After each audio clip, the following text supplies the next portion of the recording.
Hi all, I am Shubham from Informatica GCS team, and in this video we'll learn about mapping audits. So this is the agenda for this video. So we'll see what is an audit, we'll see how we can create the audits, we'll see how we can run the audits and view the results, and then we'll have a demo at the last.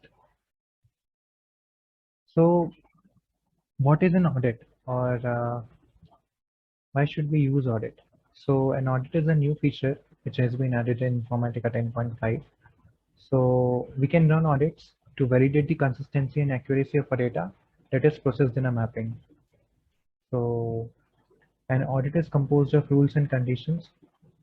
So we can use an audit to compute an aggregated value of a single column of data in source as a target. So audits can be run in native as well as in Hadoop execution environment. So this is an example uh, which shows how we can run the audits. So we are having, so let's say I am a data engineer in an e-commerce store and I'm having a table as a clothing sales. So this clothing sales table is present in my DB and I want to audit the data and verify that there are no outliers in this data. So in order to do that, I can create a mapping that uses this clothing sales table as a source table, and I can configure audit rules on top of this table to calculate the maximum minimum sales price. So for this maximum minimum sales price, I can configure two rules inside the audits for maximum type. So these are different sources and targets which are supported for audits, like Amazon S3 supported as source but not in target. Oracle is supported as source and target, and Hive is also supported for source and target. So these are the steps which we need to perform while we are creating the audits, performing the audit tasks. So first one is to define a rule. So we need to define a rule. Rule will be having the rule name. It will be having the audit type like max, min. It will be having the transformation name, like on which transformation we are applying the audit. It will be having the column name of a table on which we are applying the audit. Then optionally we can define the conditions. Then we need to create a storage location for our audit results. So we can create either a, we can use either a file as a storage location for our audits, or we can use uh, an Oracle table for audit for storing the audit results. So in my upcoming slide, I'll be showing you how we can configure a storage location. Then we can run the mapping and we can monitor the mapping and we can view the audit results. So yeah, so this slide shows how we can configure the storage location for audit results. So first one is we can use either of them. So first one is local file storage. So in order to store the results, audit results in a file, we need to configure the below properties, which is file directory and file name. File directory will be the path of the path in the DIS machine where you want to create the file which will be there to store the audit results.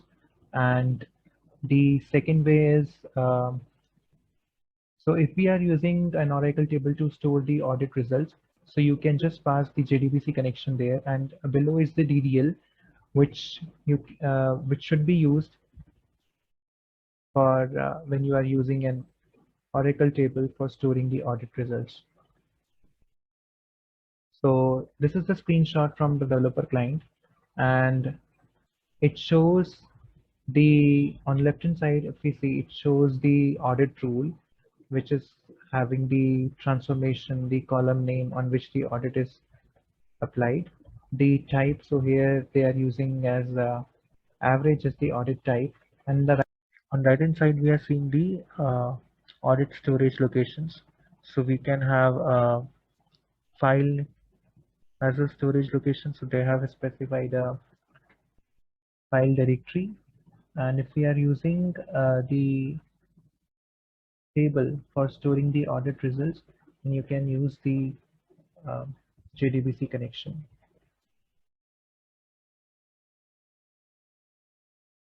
So let's quickly see the demo.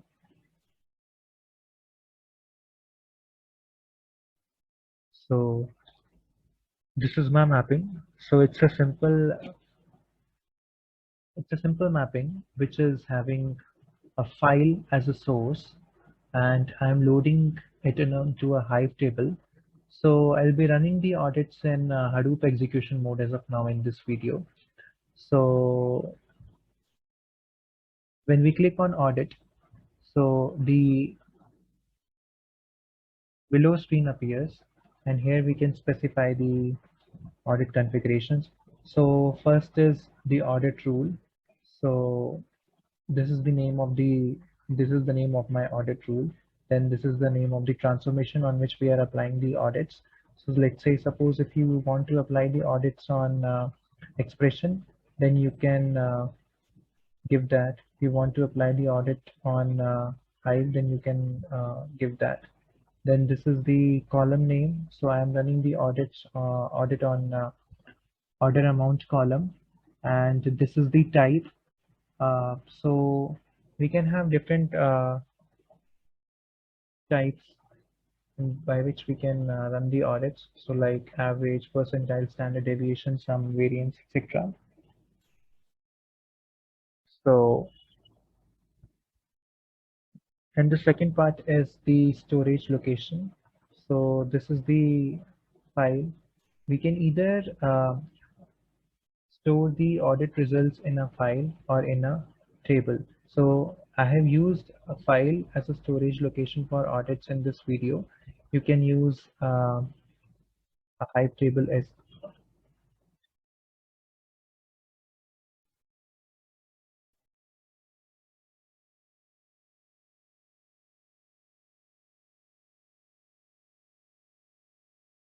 you can use an Oracle table as well.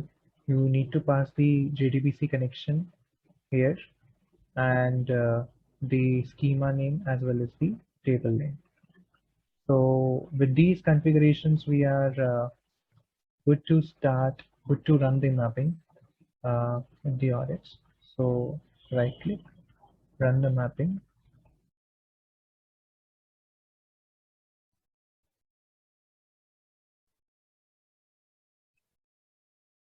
So our mapping is running.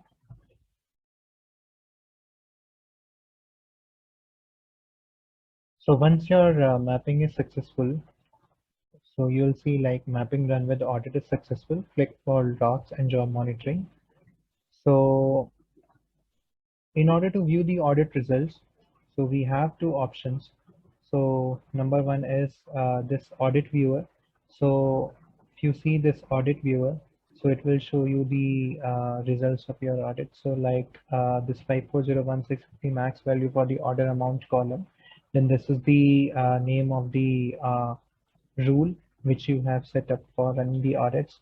This is the execution override. So this was the first option, and the second way is we can view the audit results using the by checking this file as well. So suppose we check first the path of, so I'm in root path only. So let's search for something called as audit. So we have this file. Let's see the output of this, the contents of this file. So here itself we see the rule name, the max amount, and the time, the mapping name, these details. So Yeah, that's all for the demo. So let's go to the presentation. So